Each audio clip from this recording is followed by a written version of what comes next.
अटेरी व्यवसायीको दादागिरी विरुद्ध उपमहानगरपालिकाको कडा कदम। जितपुरको 6 लेन सडकको अतिक्रमण खाली गराउँदै। बाराको जितपुर स्थित एसियन हाइवेका रूपमा चिनिने 6 लेन सडक लामो समयदेखि व्यवसायीको अटेरी र दादागिरीको शिकार बन्दै आएको छ। सार्वजनिक सडकलाई व्यक्तिगत व्यापार स्थल बनाउँदै आएका व्यवसायीहरूको मन परी अन्ततः नियन्त्रणमा ल्याउने तयारी गरिएको छ। जितपुर सिमरा उपमहानगरपालिकाले अब कठोर कदम चाल्दै अतिक्रमण पूर्ण रूपमा हटाउने गरी एक्सनमा उत्रिने भएको छ।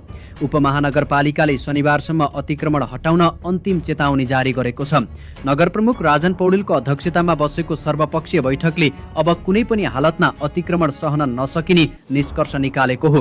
प्रमुख प्रशासकीय अधिकृत डमरू प्रसाद निरौलाका अनुसार तोकिएको समयभित्र अतिक्रमण नहटाइए आइतबार बिहान 8 बजेदेखि सडक डिभिजन कार्यालय हेटुण्डा उपमहानगरपालिका र प्रहरी प्रशासनको संयुक्त पहलमा बल प्रयोग गरी सडक र फुटपाथ खाली गराइनेछ।